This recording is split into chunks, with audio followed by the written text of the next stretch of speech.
মাননীয় সদস্য জনাব সৈয়দ সাইদুল হক হবিগঞ্জ ৪ সম্পূরক প্রশ্ন করবেন একটি। ধন্যবাদ মাননীয় স্পিকার। মাননীয় মন্ত্রী, ফেসবুকে যখন কোনো কারো নামে অ্যাকাউন্ট খোলা হয়, বিশেষ করে বঙ্গবন্ধুর পরিবারের কারো নামে, তখন দেখা যাচ্ছে যে যদি ভেরিফাইড করা হয় তখন আমরা বুঝি যে এটা রিয়েল ওনার, কিন্তু ভেরিফাই করা ছাড়া বঙ্গবন্ধুর পরিবারের কারো নামে ফেসবুক অ্যাকাউন্ট খোলা হইলে আমি আপনাকে প্রমাণ হিসাবে দিতে পারি, সাইমা ওয়াজেদ পুতুল ম্যাডামের নামে ৩ মাস ধরে একটা পেজ কাজ করতেছে, ১,৬১,০০০ ফলোয়ার। উনি পজিটিভই এটার মধ্যে লেখা হচ্ছে, কিন্তু ভেরিফাই করা ছাড়া যদি উনার অ্যাকাউন্ট হয়ে না থাকে, আপনার মন্ত্রণালয় এই বিষয়ে আমার বিশ্বাস যে বঙ্গবন্ধুর পরিবারের কারো নামে যদি এরকম অনুমতি ছাড়া করা হয়, এটা যত দ্রুত সম্ভব আপনারা ব্যবস্থা নেবেন কিনা। ধন্যবাদ মাননীয় সদস্য। মাননীয় প্রতিমন্ত্রী। ধন্যবাদ মাননীয় সংসদ সদস্য, আপনার একটি খুবই গুরুত্বপূর্ণ বিষয় আপনি উত্থাপন করেছেন।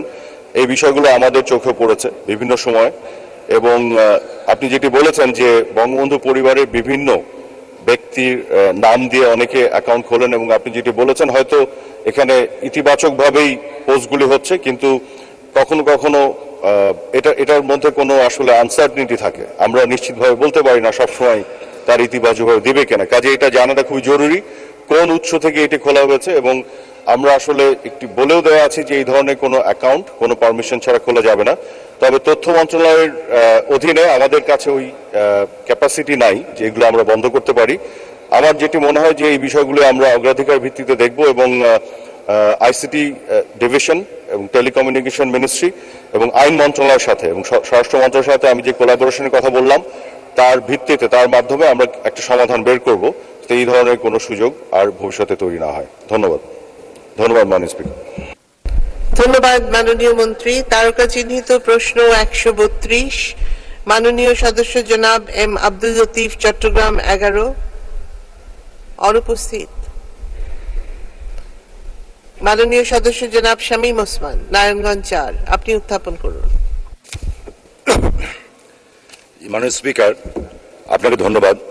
আমি শামীম ওসমান, নারায়ণগঞ্জ ৪ তারকা চিহ্নিত প্রশ্ন ১৩২ জনাব এম আব্দুল লতিফ, চট্টগ্রাম ১১ পক্ষে আপনার অনুমতিক্রমে উত্থাপন করলাম। ধন্যবাদ মাননীয় সদস্য। তারকা চিহ্নিত প্রশ্ন ১৩২ সংসদে উত্থাপিত হল। মাননীয় বিদ্যুৎ, জ্বালানি ও খনিজ সম্পদ প্রতিমন্ত্রী জনাব নাসরুল হামিদ। ধন্যবাদ মাননীয় স্পিকার। ধন্যবাদ মাননীয় সংসদ সদস্যকে। তারকা চিহ্নিত প্রশ্ন ১৩২ উত্তর। বাংলাদেশ পেট্রোলিয়াম কর্পোরেশন বিপিসিকে অটোমেশন পদ্ধতির আওতায় আনয়নের লক্ষ্যে সরকার বিভিন্ন পদক্ষেপ গ্রহণ করেছে। বিপিসি জ্বালানি তেল অপারেশন কার্যক্রম ম্যানুয়াল পদ্ধতির পরিবর্তে আধুনিক ও স্বয়ংক্রিয় পদ্ধতিতে পরিচালনার জন্য ৩টি তেল বিপণন কোম্পানি কর্তৃক পরিচালিত প্রধান স্থাপনা চট্টগ্রামে অটোমেশন বাস্তবায়ন করছে।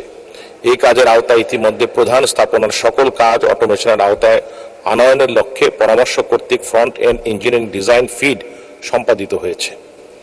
কাজটি বাস্তবায়নের জন্য ঠিকাদার নিয়োগ ও ডিপিপি অনুমোদন প্রক্রিয়া চূড়ান্ত পর্যায়ে রয়েছে। এই প্রকল্পটি আগামী 2026-27 সাল নাগাদ বাস্তবায়িত হবে এবং ম্যানুয়াল পদ্ধতির পরিবর্তে প্রধান স্থাপনার সকল কার্যাদি অটোমেশনের পদ্ধতিতে পরিচালিত হবে এবং সুফল পাওয়া যাবে। এছাড়া দেশের বিভিন্ন বিভাগ ও জেলাসমূহ অবস্থিত অন্যান্য ডিপো ও স্থাপনার অটোমেশনের কার্যক্রম বাস্তবায়নের জন্য পরামর্শক নিয়োগ করা হয়েছে। পরামর্শক কর্তৃক ফিড কার্যক্রম বাস্তবায়নের পর ডিপিপি প্রণয়ন ও ঠিকাদার নিয়োগ করে বাস্তবায়ন করা হবে। এই প্রকল্পে আগামী 2028-29 সালের মধ্যে বাস্তবায়ন করা সম্ভব হবে। ধন্যবাদ মাননীয় স্পিকার। ধন্যবাদ মাননীয় প্রতিমন্ত্রী। মাননীয় সদস্য জনাব শামীম ওসমান, আপনি একটি সম্পূরক প্রশ্ন করুন। ধন্যবাদ মাননীয় স্পিকার। আমি আমাদের অত্যন্ত সুযোগ্য মন্ত্রী, যিনি জাতির পিতার কন্যা, আমাদের মাননীয় প্রধানমন্ত্রী জননেত্রী শেখ হাসিনার নির্দেশে বাংলাদেশকে শতভাগ বিদ্যুতায়ন করার জন্য অক্লান্ত পরিশ্রম করেছেন। আমার প্রশ্ন তার কাছে একটি, যে আমরা জানি যেমন অটো রিক্সা, রিক্সার মধ্যে ব্যাটারি লাগানো, এই ধরনের বিভিন্ন নাম আছে, 2 হুইলার 3 হুইলার, এইগুলি যেটা চলছে, যেমন আমার এলাকা সারা বাংলাদেশে চলছে, এবং মজার ব্যাপারটা হচ্ছে, অবাক ব্যাপারটা হচ্ছে, এরা যে ব্যাটারিগুলি চার্জ করে এবং 99% যারা, আমার মনে হয় 700 থেকে 800 মেগাওয়াট এইটা চুরি করে, যারা চার্জ করে, এই যে চুরি করছে এবং আমাদের 700-800 মেগাওয়াট নিয়ে নিচ্ছে, তারপরে আবার এগুলি চলাও নিষিদ্ধ। সো এগুলির ব্যাপারে বন্ধ করার জন্য আপনি কোনো বিশেষ উদ্যোগ গ্রহণ করবেন কিনা, তাতে আমার মনে হয় আমাদের বিদ্যুৎও আমরা পাই, এবং এই যে অটোরিকশা এবং টু হুইলার, থ্রি হুইলার এবং এমনকি রিক্সার মধ্যেও আজকাল ব্যাটারি লাগানো হচ্ছে, ইটস ভেরি ডেঞ্জারাস, ব্রেক করলে উল্টে পড়ে যাচ্ছে। সেই ব্যাপারে কোনো পদক্ষেপ গ্রহণ করবেন কিনা সারা দেশ ব্যাপী একসাথে আমি আপনার কাছে সবিনয় জানতে চাই। ধন্যবাদ মাননীয় স্পিকার। ধন্যবাদ মাননীয় সদস্য। মাননীয় প্রতিমন্ত্রী। ধন্যবাদ মাননীয় স্পিকার, ধন্যবাদ সংসদ সদস্যকে। আমরা এই সকল ভেহিকলগুলিকে বলি ইভি ভেহিকল। সারা বিশ্বে এখন একটা রেভলিউশন চলছে, কত দ্রুত ট্রান্সপোর্ট সেক্টরকে ইলেকট্রিক ভেহিকলের মধ্যে নিয়ে যাওয়া হবে। এতে সুবিধা দুইটি,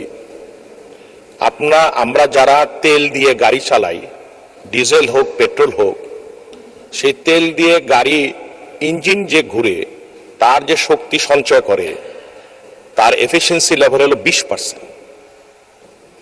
আর যদি ইলেকট্রিক দিয়ে যে এনার্জি বা শক্তি সঞ্চয় করে গাড়ি চালাবেন তার এফিসিয়েন্সি হলো 80%। মূলত আমরা এনকারেজ করি ইলেকট্রিক ভেহিকল গুলো আসুক বাজারে যত দ্রুত পারে। এতে যেই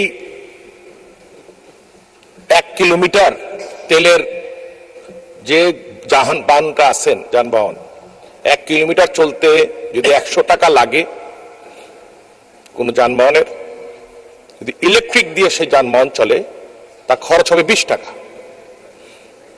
সো বাংলাদেশে 40 লক্ষের উপর থ্রি হুইলার আছে যারা লেড ব্যাটারি ইউজ করে।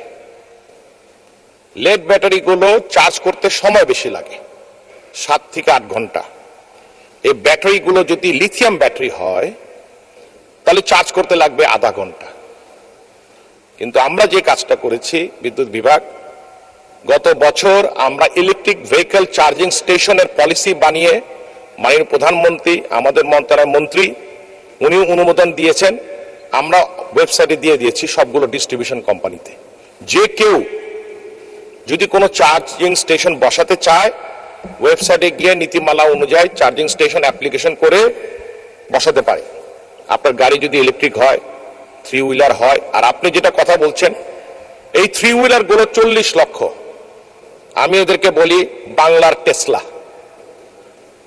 নিজে হাতে তৈরি করছেন, আমাদের উদ্ভাবনী শক্তি দিয়ে কাজ করছেন, আমরা এদেরকে বাধা দিচ্ছি না। হ্যাঁ, যান্ত্রিকভাবে ত্রুটি থাকতে পারে, কিন্তু ইলেকট্রিসিটি যেটা ব্যবহার করছে সেটা রিটার্ন কিন্তু অনেক বেশি। এই 40 লক্ষ রিক্সা চালক যারা ইলেকট্রিসিটি ব্যবহার করছে তারা অবশ্যই আয় করছে, এবং আমরা চাচ্ছি এই লেড ব্যাটারি থেকে যেন তারা লিথিয়াম ব্যাটারিতে চলে আসে।